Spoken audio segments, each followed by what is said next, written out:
Chris Rock says something very interesting. He says that only women, children, and dogs are loved unconditionally. But men are loved on the basis of what they can provide. Do you understand? So already there is a pressure exerted on a man. There is one recording that I did that I do not, that the title was, I Don't Want to Be a Man. Yes. So I do have a podcast myself. So I did that, and I was trying to plead with women to say, do not look at me as a God that has all solutions, to the problems that you have as a person or that we might have as a couple or with our children, because of it's those tags and labels that are placed upon us as men that leads most men into being stressed.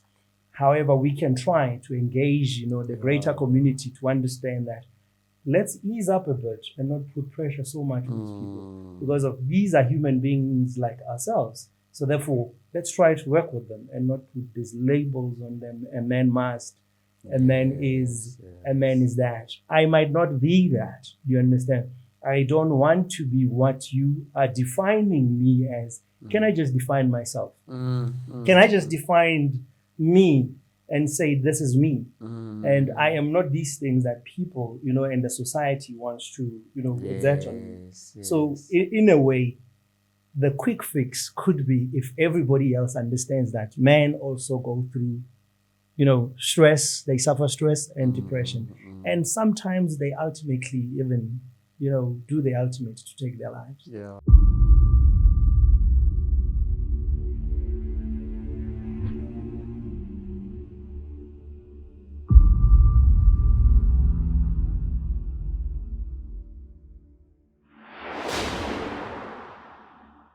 We are continuing on our quest to educate and empower. Welcome to Dreams Made Possible, where we share Life on 101 conversations for a great life. Before we go any further, please click on the link below, because you subscribing help us to spread and expand this knowledge to others. My guest today is not new to this show. He has been here before, but he came on a different platform. Today, he comes individually to share with us his story. And as we always say, so that you can craft your own journey out of his story, because it's not about you copying what he will say, but learning from what he will say so that you can become a greater version of yourself. Shapu Jean like that. Shapu Z, bro. Great, man. All right. No, thanks for coming through today. So last time, it was through Thatha Zonke. We were talking about crime issues and the like. But what I like is that you are part of Thatha Zonke, but you are a person on your own. You've got your own story that you're going to share with us. By the way, hawatlela Thatha Zonke. Yes. But let me steal a moment. How is it going in that space for now? Well, Thatha Zonke is growing. Yeah. And it's still doing amazing things. That were recently on Carte Blanche on Channel 101 this past Sunday. Okay. So that shows there is a way forward, and we still have an influence within the community. Yeah. And now people are listening. No, that's great. That's great. Yeah. And like I said, I was just taking advantage. I know that there are structures within Thatha Zonke, and then I respect that view that we are not going to get into that space. But I love that there is progress, because progress means change, means success. Definitely. Now continue with the team to do the wonderful work that you are doing. Thank you very much. Great. Thank you so much. Like that, we meet every time. You and I don't know each other from the podcast. Yes. We know each other through a mutual friend, and we became closer and closer. Yes. But it's so interesting, Hori, even though let's every time, each one of us have got their own story. And I think your story is what fascinates me to come here. Not for me, but to share generally with the public how things are going. What is this thing that we have created a taboo around? And I don't want to name it as yet, because I want you to name it. But before we go any further, who is Lucky? We know Lucky from Thatha Zonke, but who's Lucky outside Thatha Zonke? Where did Lucky grow up? What are the things that have influenced Lehlohonolo to be the man that he is today? Thank you for correcting that. Actually, my name is Lehlohonolo. Yeah. Like it comes as a result of, those who cannot pronounce like Lehlohonolo. Yes, Zulu-speaking people have a struggle to pronounce my name, but they ended up calling me Lucky. So but I prefer to be called by my real name, which is Lehlohonolo. Like Nano, the Billy and the Banal Tata and Pisa Butaki, and I, to be honest, so silly because we grew up together and he was calling me Butaki. Yes. I don't know this other name thing. Sure. Yes, Lehlohonolo is just an ordinary guy. Grew up in a township like any other person that grew up in the dusty streets of townships. And growing up during our time, I mean, when I say during our time, there's this generation, Yama 2000 and stuff. Yes. But then during our time, there were a lot of hardships in the community. And there wasn't, people that you would look up to. Because of during those times, people who were there were people who were known to be Bomakinza, that kind of lifestyle. But as people, we are different. Our minds, they don't conceptualize things the same way. You would look around and say there's just hopelessness. But out of that hopelessness, then decide to say, I want to better myself so that this hopelessness around me can change. So I went to school, primary level, secondary level, until university. University, you get there, that's when a lot of other things, get to change. You begin to conceptualize things differently. You begin to, be aware of who you are as a person. So basically, that's me, raised by my mother. Daddy was not there, only come to meet him first time when I was 13 years old. Okay. Yeah, but it has been amazing. I had a wonderful grandfather who played a very major role in my life. And my mother has been a wonderful person as well. Okay. So basically I've been surrounded by family, cousins. In the black family, we family, we brothers and sisters. Exactly. We don't have these things, study cousin and stuff like that. So, yeah. So you said something powerful for me about being surrounded by hopelessness, but you have got to find hope for yourself. Yep. And I think as a young person, that is not easy. Okay, so if you have a recollection, do you know what are some of the things that influence you to say, I key this way, this one is gonna either get me into trouble, or I might end up in jail, or might end up in there, to say, no, I'm pursuing this route that I think is positive, that ended up getting you into university? Yeah, well, I think the biggest, or rather a person that played a biggest role is my grandfather. I was one of his favorite grandchildren. So he would always, when my brothers, or rather my cousins, wanted to, go to the Lebullo. Yeah, and they would insist, the influence within the community. He would always say, when you come back, you don't have a certificate. You come back with no certificate, with bad attitude sometimes, and then you begin to have certain habits of smoking and drinking and all of that. So you better go to school, because when you go to school, you'll come back with a certificate that will empower you as a person. Obviously, the name Leona Lehlohonolo, he always put emphasis on it to say your name was not, we didn't name you Lehlohonolo by default. There's a reason why we named you that. So as a firstborn cousin, as an eldest cousin, you need to play a role of leading these ones so that they can learn from you. Wow. So that, molded me and channeled my mind to say I would, by all means, try to avoid, negative things, or being around people who are doing things that are not supposed to be done within the community. Okay. So yes. Wow. So my focus has always been, positive and saying I want to better my life. Yes. Wow, great. Now you go to university. Yes. And you mentioned something, Lehlohonolo, that is so profound. I always say, if between 18 or let's say 19 to 25, you don't find yourself, Yeah. you are lost in most cases.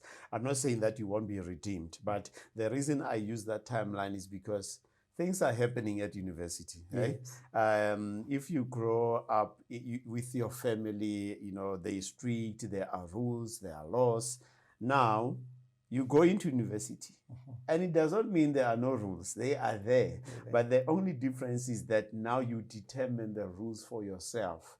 And how did you stick to what the old man taught you during those years at university? Well, it was challenging, to be Yeah. honest with you. On a stage, you are on your own now. You can drink as much as you like. Yeah, well, it was tough because you get to meet new people. Yeah. You get to see different people from different provinces, from even abroad. Yeah. And it's interesting, and you get to occupy this space we call freedom. Parents are not there. No one is monitoring you. You are with people who are behaving like you. So you end up doing certain things. It was difficult. It was challenging. Temptations were there. You would break rules. And do certain things that you never thought you would do. Correct. Yeah. So it was a bit tough. But then you still need to develop those nerves of steel and say, you know what, this is the path that I want to go. I don't want to change my plans because of now I find myself in a space where there's heavy influence around me. Yes. Yeah. Great. Now you mentioned something potent. You said you were raised by your mother and you were with your old man. Your granddad. Yeah. And you only met your father when you were 13. Yes. Now the grandfather would have closed that gap. Yeah. But I wonder, and it's in capital letters, I wonder if, much as that presence is important and it takes you very far, helps you to navigate life, the fact that your own old man was not there, how did it shape you in terms of your outlook to life, your thought processes, your belief system, and the like? Well, look, growing up without parents or a parent is always challenging because of you get to school and teachers will always want you to narrate a story of a family, father and a mother at home, and then you find other kids standing in front confidently talking about their parents, mom this, daddy that, and you don't have a father. So it gets to you. It gets to you. It affects you psychologically because of you wish to have this thing that these other kids have, but in reality, it's not there. But in your mind, somewhere, that my father is still alive, but I do not have a relationship with him. I do not know him. So it really had an impact on me. But I decided to not take it and say this will be my ultimate goal, but I will change the situation myself. One day when I have kids, I'll make sure that I am there for my kids. I love them. I show them the love that they deserve in this world. So it had negative impact, but it didn't affect me to a point where I said to myself, you know what, I'm giving up. I'm going to be like my father. I'm going to neglect my kids. But instead, I did the opposite. Correct. As we start this conversation on the podcast, we always talk about Life 101 conversations. We talk about education. We talk about empowerment. And what I picked up out of what you just said, you used the word, I decided. Yep. And I hope most people can get to understand that life is about the decisions that we make. Yes. You could have decided to say, I'm going to be bitter, but you said, no, I'm deciding to be a better person, and then I will be a great dad to my children. Yes. Now, Lehlohonolo, let's take it forward. You now meet your father. How does the relationship unravel? In fact, I was the one who looked for my father. Okay. Because I was preparing myself for university. My mother was working as a cleaner at Sasol, and I could tell that she won't be able to afford to take me to university. So in my mind, I, always had this thought that my father is there out there and I want to go to school. So for me to go to school, I need to find this man and see if he'll be able to help me so that I can fulfill the dreams that I have as a person. And yes, I looked for him. Fortunately enough, one of my aunts knew where he was. Yeah. Funny, he was actually here in Alberton. Ah, okay. Just Just around the around the corner. corner. Yeah, he was here in Alberton, and she managed to trace him and got his numbers, and then gave them to me and made my first call, to speak to this man. And I spoke to him. He was a very gentle person. Even in his in his voice, you could tell that he's a gentle person. Yeah. And I asked him if it's possible that we could meet and talk, and he said it's okay. Ah. And then we met, introduced myself, he introduced himself. I think somehow he was a bit, ashamed to say, this guy looked for me. It's not for a child to look for a parent. Yeah. The parent must always be there for a child. But, I didn't take it personal. I was not bitter. Had I been bitter, maybe the relationship would not even have happened. And from there, we had an amazing relationship with my father. We connected like a father and a son. I loved him. He loved me. He would care for me to a point where, I felt there was no space. That those past 18 years, he filled up that space. So it was an amazing, a relationship until to, the last day where it had to stop. Okay. Yeah. Okay. So usually the stories of people that I have met or listening to some of the stories in the community or on television, you find that when a child stands up and says, I'm going to look for my father. And in most cases, this is not a sexist view. It's in most cases because and then you get sometimes this thing, no, now you want your father. Did you come across that or not necessarily? Not really, no. Okay. My mother did not even resist that.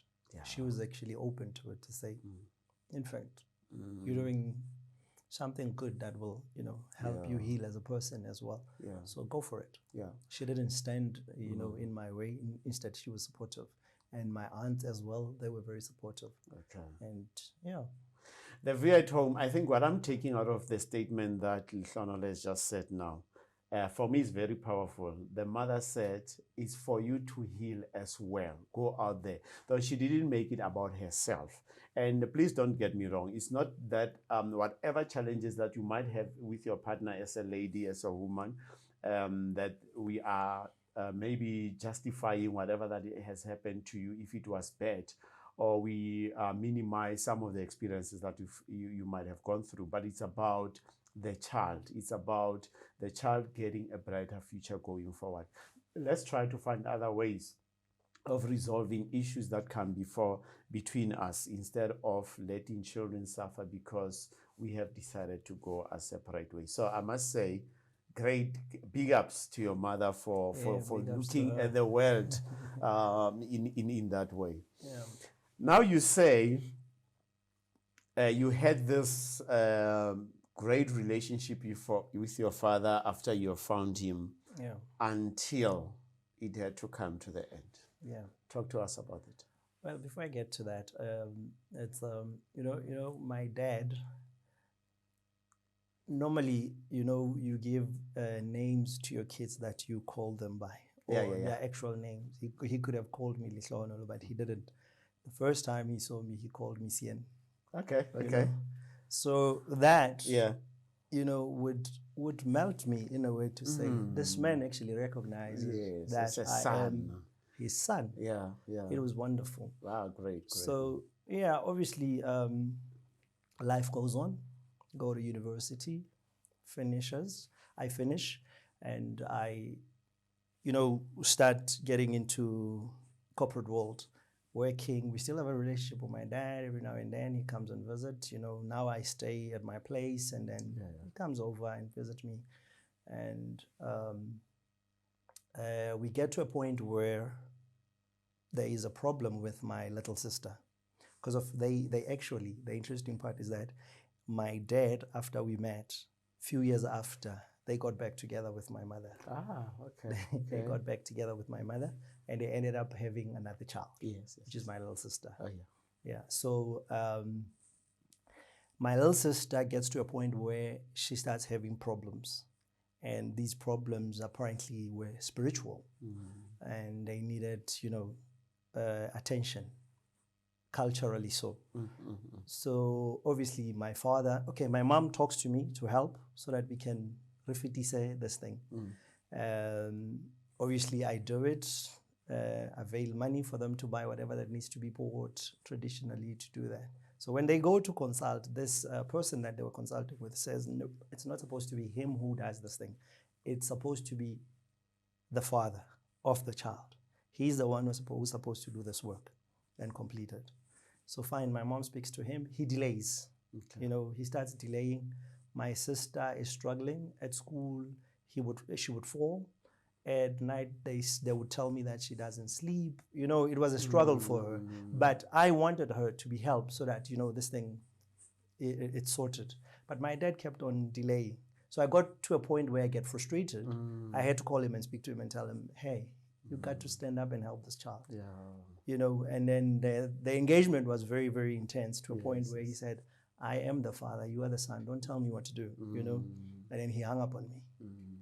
So, for the next coming few days, we were not talking. We were, the relationship was a bit, tense. Yeah. And I didn't realize that he was sick, very, very sick, to a point where he was in the hospital. He couldn't do anything anymore. He was trying to hide this thing. As you were talking on the phone, yes, he was already... He was already sick. And then he was trying to hide it from me and my little sister so that he doesn't appear as if he's a weak person. You know how men are. Yeah. And then ultimately, he moves back to Free State, Kovelko, Kohabo. And then he stays there. They try to take care of him. But because we still have this issue that we have, he ultimately, under a lot of pressure and stress and depression, when they are relating the story, takes his gun and place it on his chest, and then he shoots himself, and he ends it all. Then that was it. Wow. And it ends like that. Between the two of us, there is this friction that is not sorted out. Based on the traditional work that needs to be done for your sister. Needs to be done. He passes on at a stage where we are not okay. The two of us are not okay. So how it felt. I felt like it was my fault. At some stage, I felt like, did I upset him to a point where he decided to take his life? But you try to understand certain things. So yeah, it ended. He took his life because he was stressed. He was depressed. We didn't realize that he was, because he didn't communicate. Okay. He was trying to be a traditional man who's supposed to be, tough and strong, and not to appear weak. Yeah. Yeah. So, sorry for your condolences once more. Tell me, how did you come to know that it was stress, it was depression? Did he leave a note, or was there somebody who was closer to him who knew what was happening with him? There was someone closer to him, his sister, his younger sister, who was also sick at the time, is the one who now narrates the story to us when we go to Welkom, obviously for the preparations of the funeral. So she's relating the hard times that he was experiencing. He could not even move anymore. He was always complaining about pain that was just, unbearable.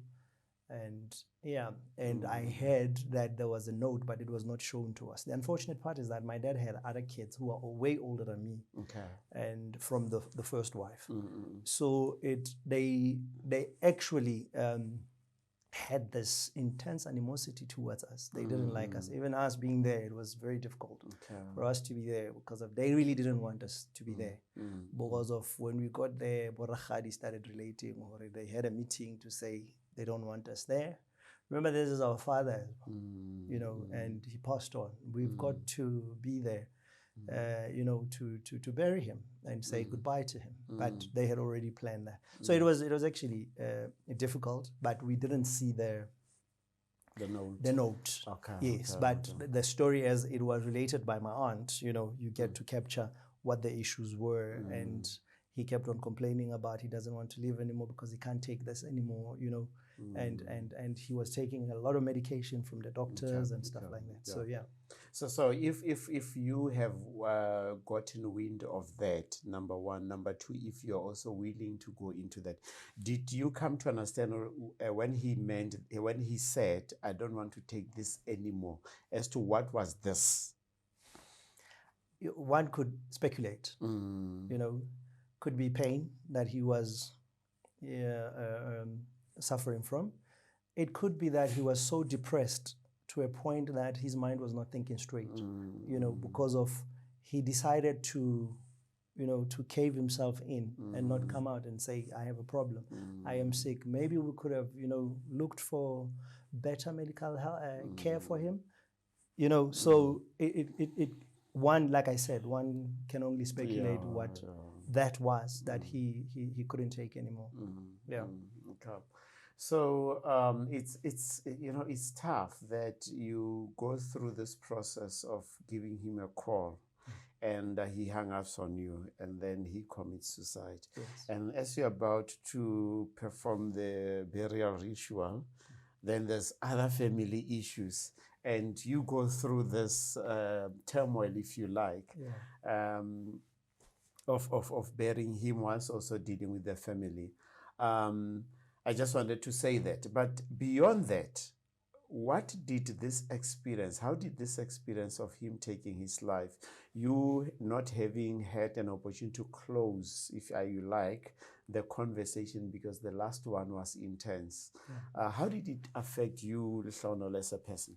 Well, like I said, that it impacted on me very, very, you know, badly, because of, I started blaming myself in a way to say that, could it be that, you know, he was angry and disappointed that I was pushing him, and, you know, and that could have led to him thinking that he is weak because of the fact that he mentioned that I am the father, you are the child. You cannot tell me what to do, you know. So it really impacted on me. On a very, very, very serious level. I blamed myself, but over time I had to, you know, deal with that and understand. But then you took on a journey. Yes. Which is actually the part I wanted to explore with the last question. You took on a journey, and you decided to stand up and say, there are certain things that men don't talk about, and there's a talk that I've seen you doing where you're saying men also suffer from depression. Obviously, you were prompted by this incident to take that journey. But as you went now to talk about this, what has been some of the experiences maybe that you came across? Did you come across other men who started opening up about depression and what other men are going through? Well, look, in fact, I suffered depression myself in 2014, 2015. This was during the brink of the collapse of my marriage, and to a point where I was admitted at Akiso because of I was not coping. As a result, that collapsed everything in my life, you know. I had to even quit my job because of I was not coping with depression. But there was one thing, you know, that I always had in my mind. In the state I was in, there was this energy in me to say, I do not want to be here. I don't want to sit in this space. It's not a good space. Depression turns you, you know, inside out. You lose yourself. You are not yourself. You are not able to think. You are not able to do anything. But this energy that was in me kept on saying, no, don't sit here. Get out of the space and live, you know. So, yes, I then later on, when this happens to my dad, there were patterns of, you know, men who were committing suicide just before my dad passes on. You know, the celebrities that have committed suicide, and because of they were struggling with depression. So my conclusion on my father was that he was depressed. He was struggling with a sickness that we didn't even know what it was. So obviously, it stresses him up, it depresses him. So when he had done that, I decided to say, let me get up and not sit down while men are suffering. And I have the same experience of this thing called depression. So I decided to start an institute called I Care. I Care mainly was to try to, reach out to men to say, there is a platform where we can come together and talk, and I partnered with social development, Eguruleni social development, and it was an amazing thing, if I may put it that way, to say that when I started, we would organize programs where we would, invite men to come through and talk to us. It has been an amazing journey. Yeah. Men are willing to talk as long as there is a platform, where they are able to express themselves without being judged. But then again, men will always be men because we are taught to toughen up. When you are depressed, when you are stressed, you are looked at as weak. So toughen up. So we go through this process of stress and depression with the mindset that says, I must toughen up while this thing is eating you slowly and slowly until the ultimate happens. So I would create platforms where we would talk to men, and I would also have individual sessions with those who do not want to participate in a public platform. So it's been amazing. It has been amazing, and then it opened up my eyes to the fact that, in fact, there is a serious problem of depression. Almost every second person you meet is actually stressed because there's too many pressures of life. Yes. So thanks for talking about the I Care part. We'll come to it just now, and your situation, your journey with depression, and thanks that you took us there. Now you see, or you find yourself going to Akeso. Yes. For this intervention. And then going back to how men are raised, what we are told, there are still a lot of people who have got a different view to psychological help, to counseling, to therapy, to all those things. What did it take for you to say, I need this type of help, and I'm going to break this societal chains that says men do not can handle this on their own, but we said, no, I would rather get professional help? Well, I'm one person who make choices, and if a choice is going to benefit me, I go for it, regardless of what societal expectation is around the issue. If it's going to benefit me, I go for it. So I realized that I was not coping. And when you are not coping as a person, you are as good as useless because you are not able to do things that you're supposed to do. So I said to myself, for me to be able to do things that I need to do in this life, I need help. So I literally went to, there's a psychologist that I went to in the next to Clearwater Mall. There, and we had about 3 sessions with her, and she wanted to understand the background and all of that. So it was fulfilling in a way, talking to someone that will not judge you, someone that doesn't know you, someone that doesn't know people you'd be worried about. Should probably go tell these people that I know that I'm going through. But it gave me comfort to know that she's a professional. 1, 2. She doesn't know me. She doesn't know people that I live with. So it was easy for me to go there. But because of distance, traveling from here to that side, it was, The Student Valley side, I guess. Yes. And then I decided to then come. This is me making these decisions. Went to Albertine, looked for I was looking for a psychologist. Okay. And when I got to Albertine on what's this clinic here in Alberton next to Union? Clinton. That street. Then I meet up with this psychiatrist.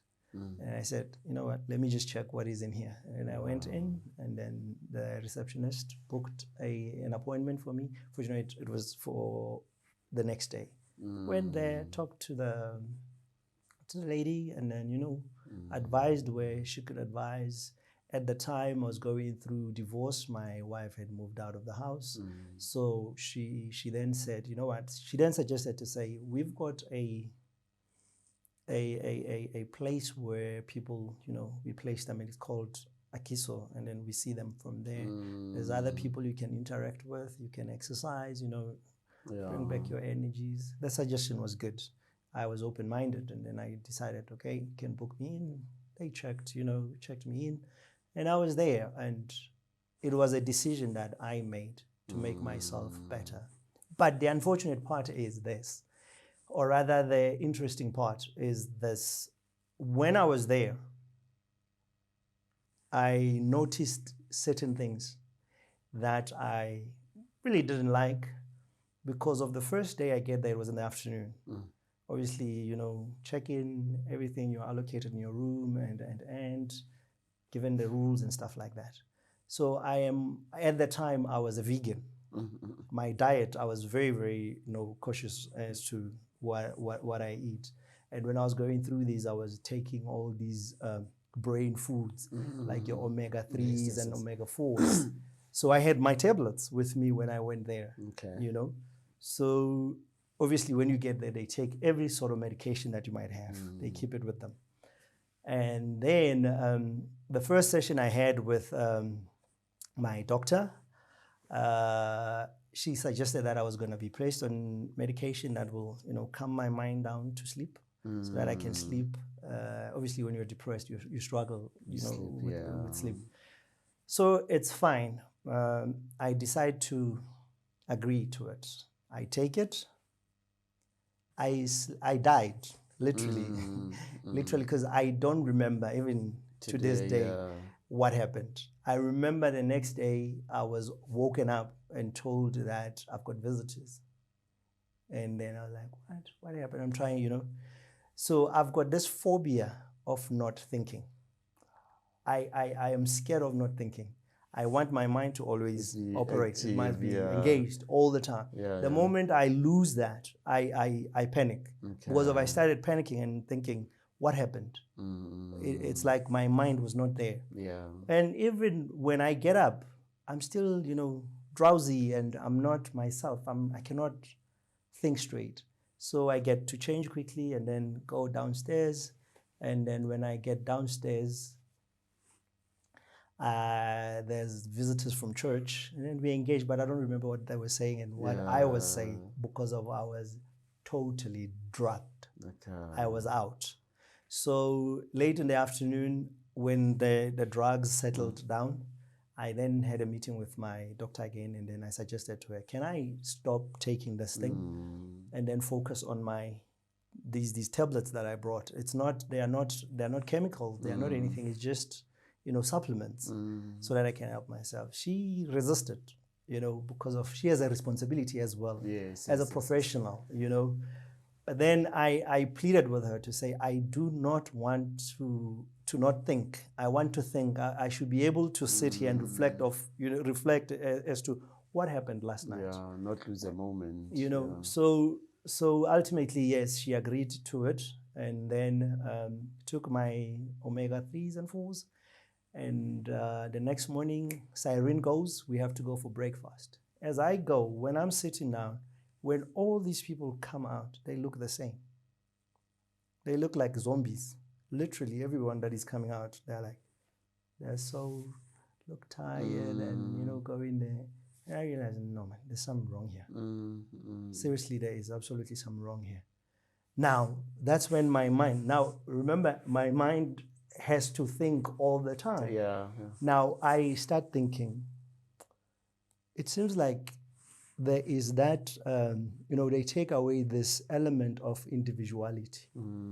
When someone is stressed, they treat everybody the same. You are given the same medication, you know. Yeah. And to me, that worried me. It doesn't mean that because of we suffering from the same thing, therefore the behavior will be the same.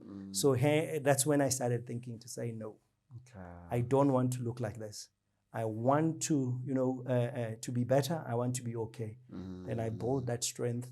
And then I started, you know, at some point I would ask them to open the boardroom for me to go in there. I started meditating. I started, you know, getting into training my mind, telling my mind to say, no, you are not in control. I am in control. Yes, you will not tell me to be depressed and sit here and moan. But I want to tell you what is it that I want to do. So I started training my mind, telling it to say, you listen to me.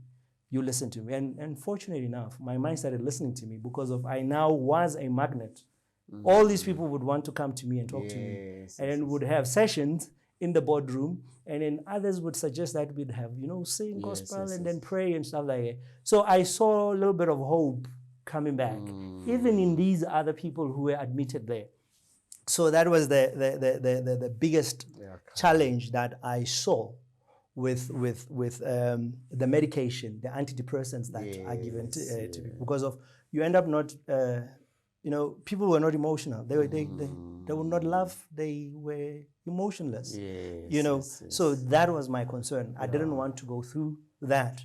I wanted to be well again, and I pushed myself until to a point where I said, I will not allow depression or stress to take the better part of me. Even if it comes, I'll be aware of it, and then I'll find ways to deal with it and try to solve it. Did you try to find out from the doctor as to why that medication and relaying the effects as well, the side effects that you went through? Well, obviously, and she's a doctor. Yeah. She's a professional. She would tell you that they calm you down so that you can rest, so that your mind can rest. Yeah. But obviously, for me, the rest, I rested, but not in the right way. If I may say, because of I lost track of thoughts. Yes. You know, I didn't know what happened. So for me, it was a problem.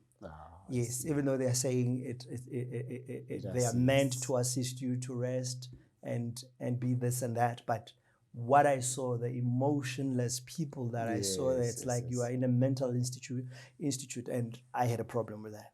Yeah. So besides the medical part of it, just the experience being in that situation, is it something that you would do again if you found yourself in that space? Is it something that you can recommend someone to go and seek for help?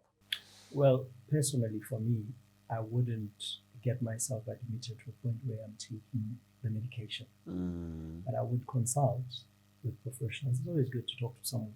It's always healthy to have someone to listen to you and the issues you have, to unpack them. Maybe they might suggest certain things that will help you. So yes, I would suggest it to somebody else.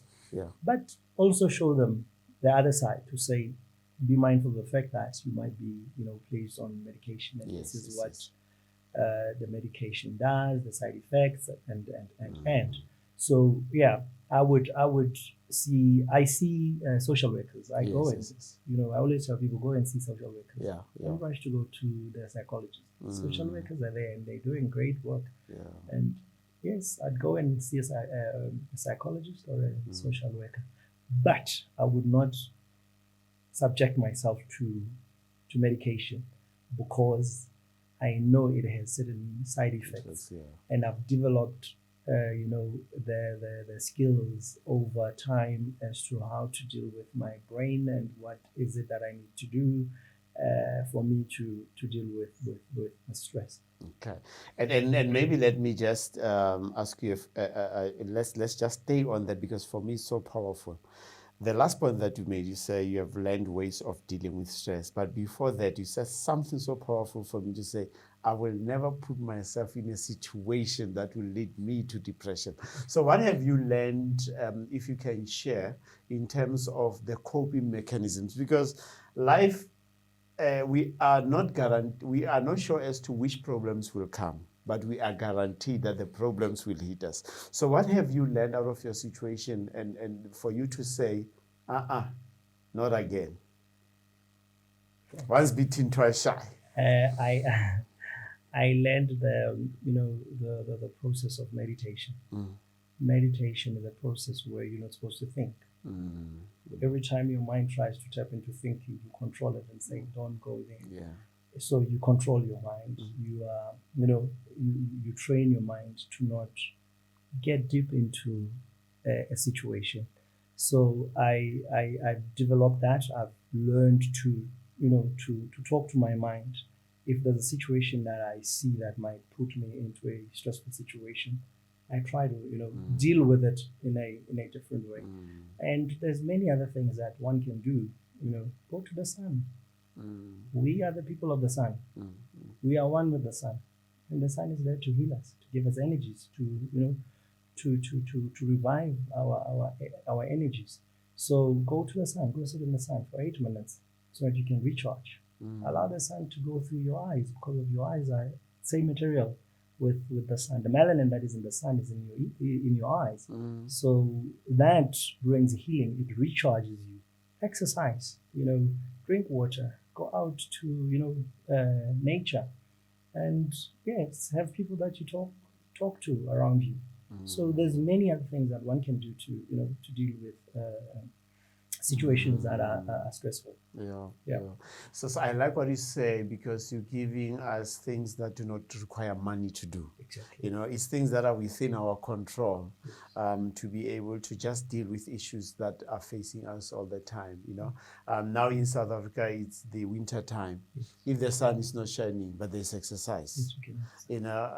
Just being with yourself and allow yourself to be in that still moment. Which I know is difficult because our minds are monkey minds. They jump from there to there. But it takes discipline to get to that point where it does not dictate to you what needs to happen.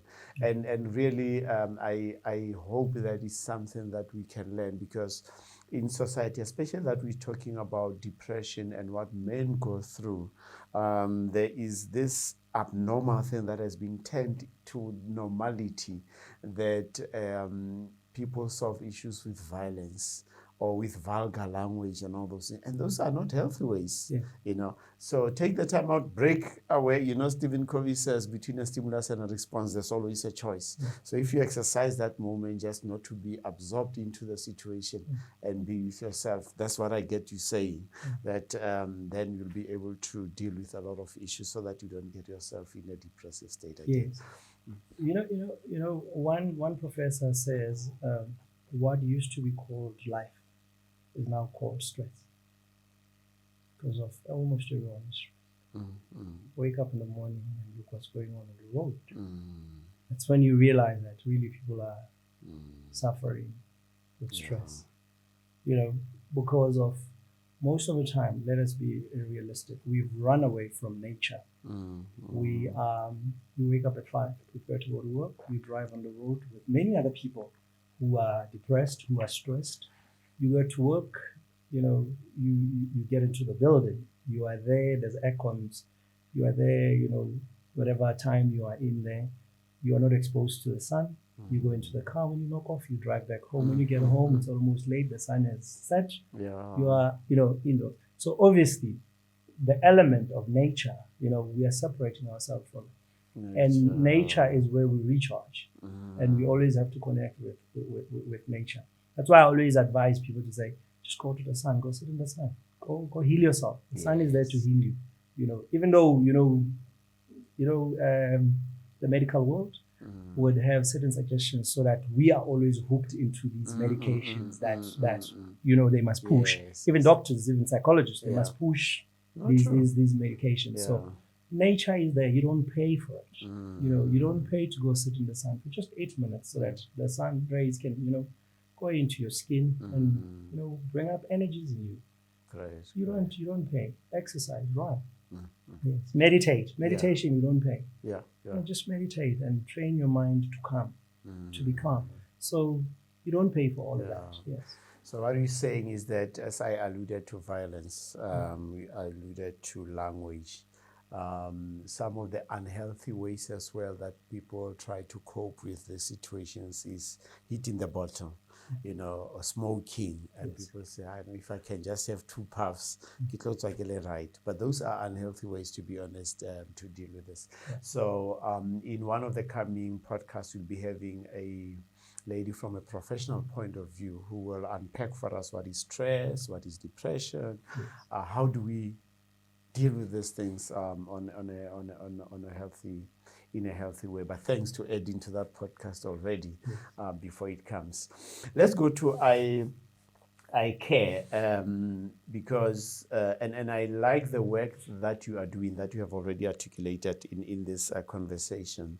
What I picked up, going back to the issue of men and the unhealthy ways, come across the circle, in most cases with alcohol and stuff, and we think we advise each other about the best way to deal with issues.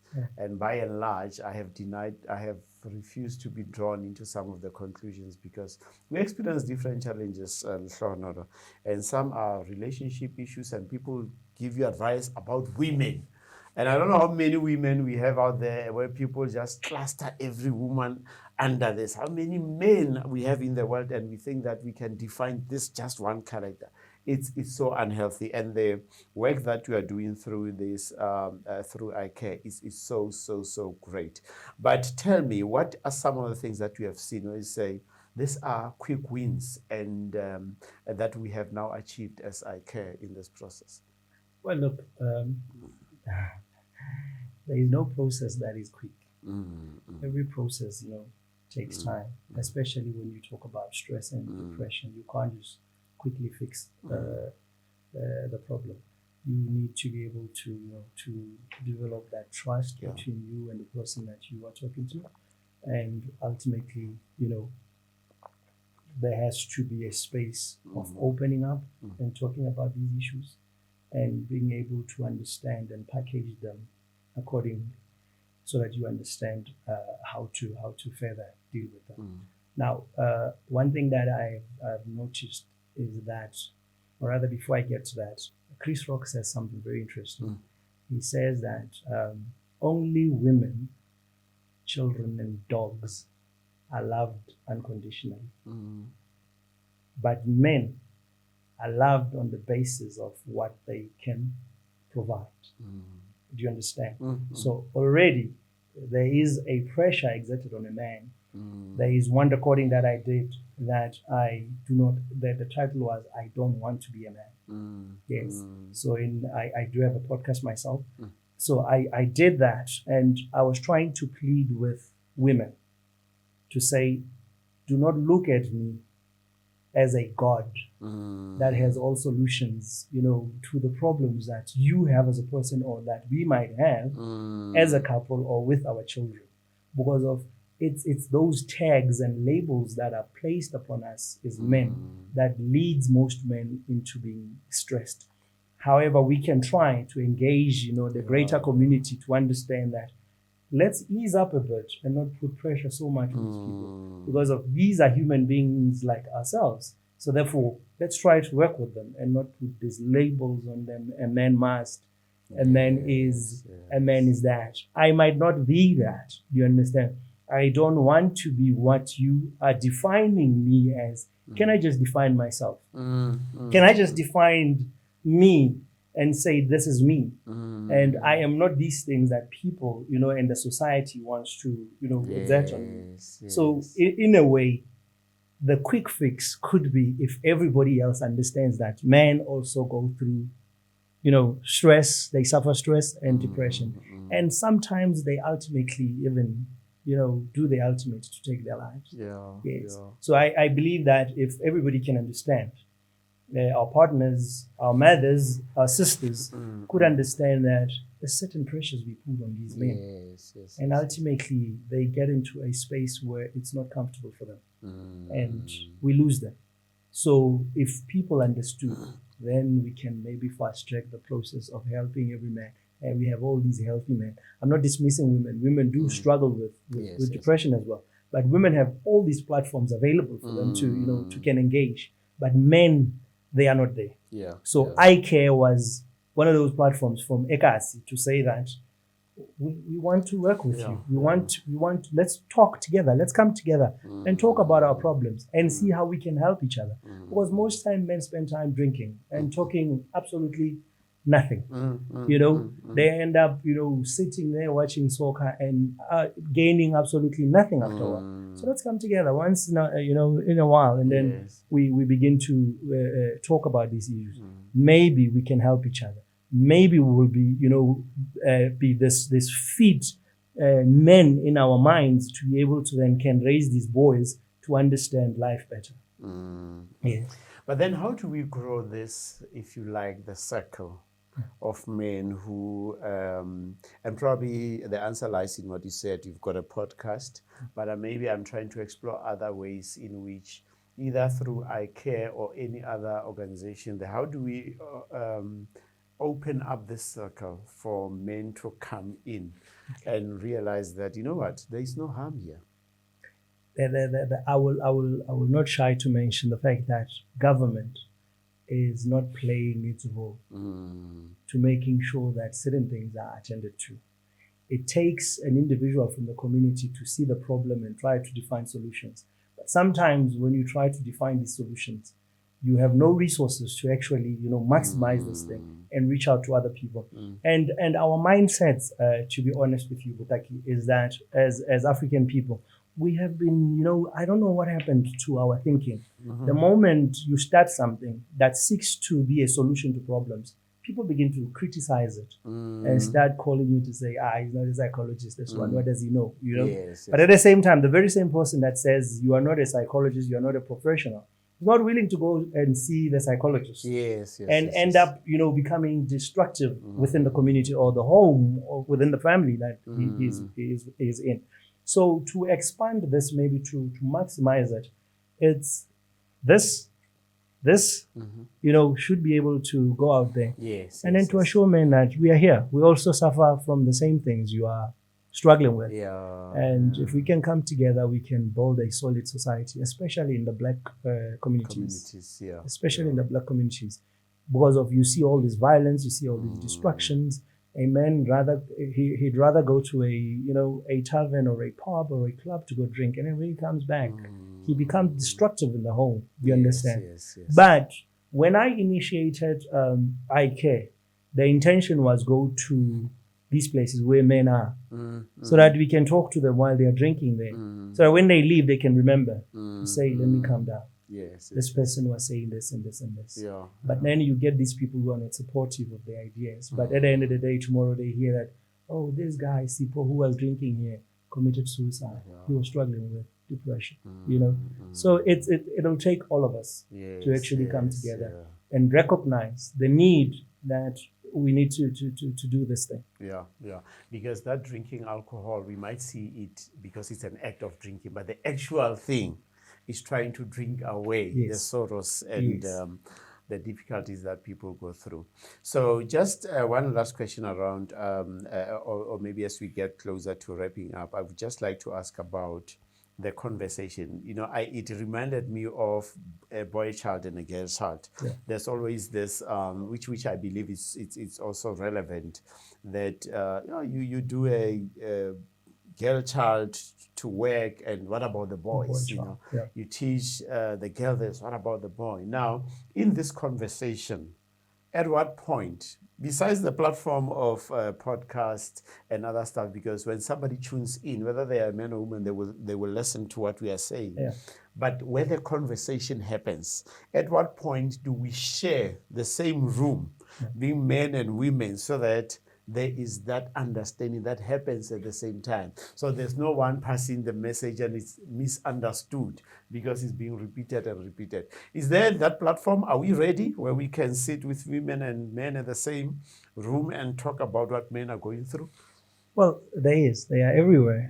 They are everywhere. However, because of we have been divided so much as a society, it's like, we've set up this institutions, men against women, instead of human beings coming together Correct. and becoming one. However, there are people who talk on these issues. There are people who are trying to bring these two, sexes together so that we can have conversations. We can be human again. Yes. We can be able to understand each other.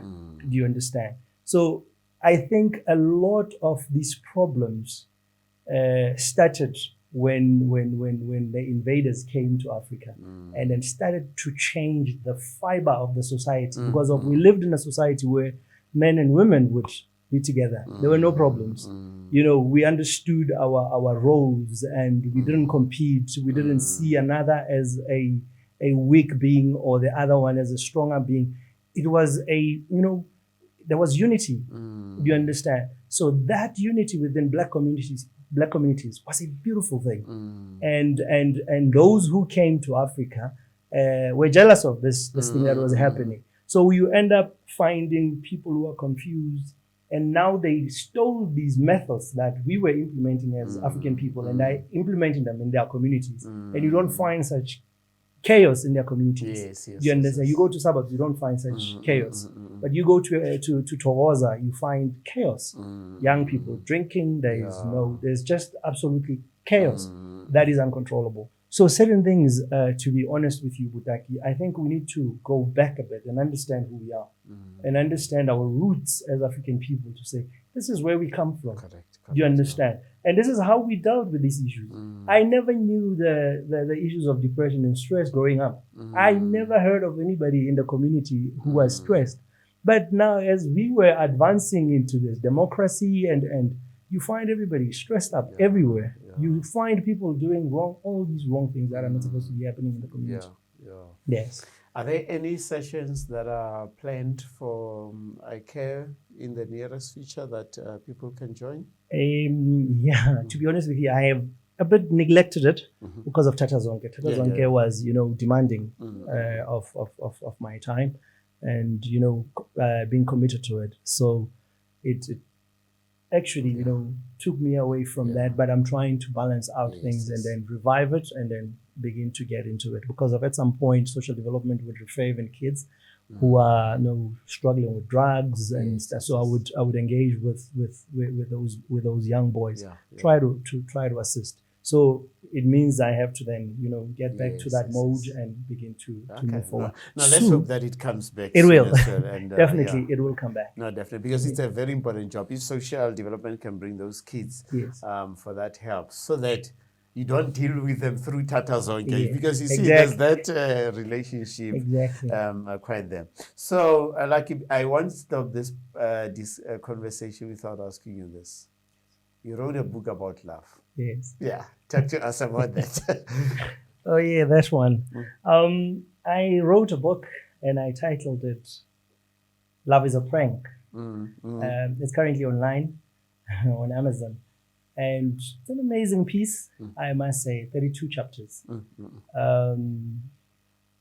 I think when I was writing it, I was trying to reflect on the disappointments that I experienced as I was growing up. But to also, reflect on myself as a person to say, what were your issues when it comes to relationships? Really, what is this issue, love? What is it? What is love?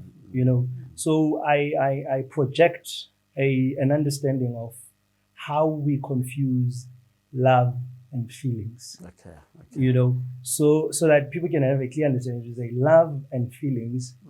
Yes, we might be using them interchangeably, but they don't mean the same thing. You understand? Love is unconditional. Love is a principle. A principle does not change. It remains the same regardless of what. But then the feelings, I can feel a certain way today, and then tomorrow I feel, another way. So I was trying to project that, and then to also capture the journey of my marriage and the problems that were there and how I contributed, trying to help other people as well. And it touches on issues of depression as well. When I started writing this book in 2015, completed it in 2022. And remember, iCare does not exist as yet.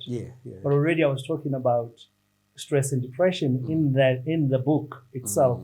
So it means I was destined to, to get into this path and begin to Yeah. build eye care and talk on issues of stress and depression. Great. Yes, Yeah. So it's on Amazon. it's an Amazon. As Yeah. both paperback and online as well. Yes, Okay. Okay.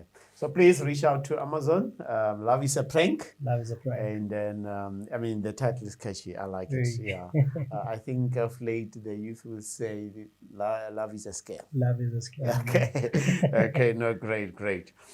We wouldn't say this was Dreams Made Possible podcast until we end on one thing. Yeah. All these experiences that you have come across, that you have gone through, they have taught you something. And if you were to pick one as life 101 lesson that you would share with somebody at your deathbed, what would that life 101 lesson be? And maybe you can tell the viewer at home. Well, wow. The one thing that I have learned is to love unconditionally. It has all the benefits that one needs in his life or in her life. Love without, placing conditions into it. Yeah. Yes. Great. To love unconditionally. However, on that, I wanted to say, this is what I wish. I have a wish actually. Yeah. That our government, I've been talking about this for years now. At some point, I introduced it to SABC. I wish that the government would introduce psychology as a subject in school, from primary level to high school level. Then you'll make a decision as you go to university, whatever it is that you want to study. True.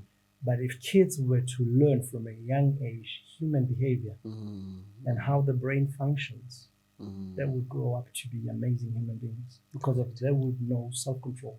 They would be able to know to control their minds as well and understand how the mind works. So that's the wish that I have. Yeah. That our government would introduce this thing into the school. Yeah. Yes. On that note, Lucky, I would like to say thank you for making time to come and see us, to share your story, for somebody to learn out of it. Okay. Because at the end of the day, the destiny of our life's destiny is in our hands, and it's about the choices that we come across. One day, Lehlohonolo did not know his father, but he took it upon himself to go and look for him. He was accepted with warm arms. Later, as life would dish itself to you, the unexpected happened. Then the father decided to commit suicide. And if it was another person, they would have decided to be bitter. But he decided that I'm not going to be bitter, but I'm going to be better and better the lives of other people. We have a choice. Life is a choice. We are not a product of our circumstances, but we are a product of the decisions that we make, no matter how hard those circumstances are.